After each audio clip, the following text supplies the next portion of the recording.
This is Terrence Andre Banks with Information Age Financial Solutions, coming to you with an article I got from Newsmax, not a usual source that I visit, but it gave an interesting article as retirees face pension crisis of their own. Pensions are one of the biggest obstacles that we're going to face in our lifetime. It's extremely important because so many people are dependent on it. And this article gave a little different twist. It talks a little bit about the expected return and the unrealistic expectations for making those assumptions. The article's a little lengthy. I'm going to put a link in the description, but I want you to, I'm going to dive right in and let's get right to it. Retirees face pension crisis of their own. A couple weeks ago, I discussed among the coming pension crisis. The important point made was the unrealistic return assumptions used by pension managers in order to reduce the contribution savings requirement by their members. That's very interesting. That's why I was really interested in the article a little bit. However, the reason assumptions remain high is simple. If these rates were lowered 1 to 2 percentage points, the required pension contributions from salaries or via taxation would increase dramatically. For each point reduction in the assumed rate of return would require roughly a 10% increase in contributions. For example, if a pension program reduced its investment return rate assumption from 8% to 7%, a person contributing to $100 per month to their pension would be required to contribute $110. Since for many plan participants, particularly unionized workers, increasing contributions are a hard thing to obtain. Therefore, pension managers are pushed to sustain better than market return assumptions, which require them to take on more risks. But therein lies the problem. The chart below is the S&P 500 total return from 1995 to present. I then projected for using variable rates for market returns for cycling bull and bear markets out to 2060. I run the projections of 8%, 7%, 6%, 5%, and 4% average rates of return from 1995 out to 2060. So I love charts, and he does a good job here of projecting the amounts. Again, I'll put the link. Is a little, if you're not looking at the article itself, it may be a little hard to read. Given real world return assumptions, pension funds should lower their return estimates to roughly 3 to 4% in order to potentially meet future obligations and maintain some solvency. You know that's not going to happen, but it's quite interesting that he mentioned that. It is the same problem for the average American who plans on getting 6 to 8% return on a year on their 401k plan. So why save money? Particularly when the mainstream media and financial community promote these flawed claims to begin with. Susie Ohm explained that if a 25-year-old puts $100 in a Roth IRA each month, they could have $1 million by retirement. Ms. Ohm's statement is correct. It requires the 25-year-old to achieve an 11.25% annual rate of return adjusting for inflation every single year for the next 40 years. That's not very realistic. Absolutely. I'm glad someone is actually talking about these unrealistic assumptions. Using faulty assumptions by the linchpin to the inability to meet future obligations by overestimating future returns, future retirement values, are artificially inflated, which reduces the required saving amounts needed by individuals today. Such also explains why 8 out of 10 Americans are woefully underfunded for retirement currently. The real math. As shown in the long-term total return, inflation-adjusted chart of the S&P 500, the difference between actual and compounded 7% average annual rate returns are two very different things. The market does not return an average rate each year, and one negative return year compounds a future shortfall. So well stated. I'm going to repeat that again because I kind of jumbled up the words. As shown in the long-term total return inflation adjusted chart of the S&P 500 below, here we go. The difference between the actual and compounded 7% average annual rate returns are two very different things. The market does not return an average rate each year, and one negative return year compounds the future shortfall. So, if that simply means that if we have one negative year, the shortfall will become even more as the time goes on. Again, everything is priced to perfection. Nothing functions in this particular fashion where there will be no downturns, there's no market corrections, and they're going to continue pumping this. This is truly unrealistic, and so many people and so many family members are dependent on it. That's why I keep talking about this with such passion and constantly keep beating the drum about this. When inputting volatility in returns, the difference between what individuals are promised, and this is a huge flaw in financial planning, and what actually happens to the money is substantial over the accumulation phase of individuals. Furthermore, most of the average return calculations are based on more than 100 years of data. So it's quite likely you died long before you realized the long-term average rate of return. Too simple? I get it. I am an average American too. I don't want to be told what I can and cannot spend or do today because I've required savings goal to meet future needs.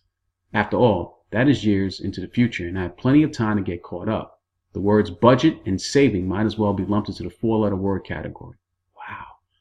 This is worth repeating because this is how the mindset of individuals truly is, and he's really covering that here.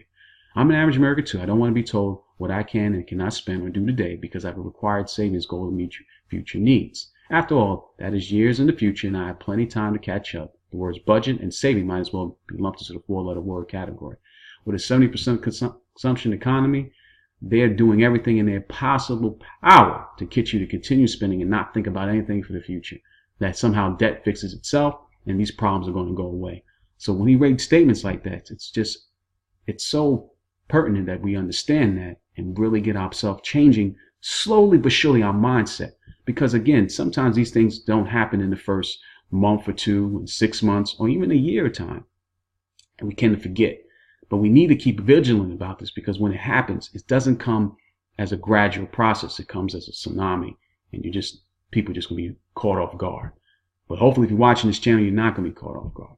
We all want to simple. If you do X, then Y, we will be at the outcome. See simple. It's why our world is being reduced to sound bites and 140 character compositions. Financial retirement, investment planning are no different. Just give me an optimistic answer. For example, as shown in the chart below, courtesy of Michael Kites, the common assumptions made in retirement planning are simple. The chart assumes that the retired has a $1 million balance. Portfolio is planning for 30-year retirement. Assumes inflation averages 3%, and the balance before portfolio averages 8% in the long run. To make the money last for the entire time horizon, the retired should start off by spending $61,000 initially and then adjust each subsequent year for inflation, spending down the retirement account balance by the end of the 30th year. That's making an assumption here.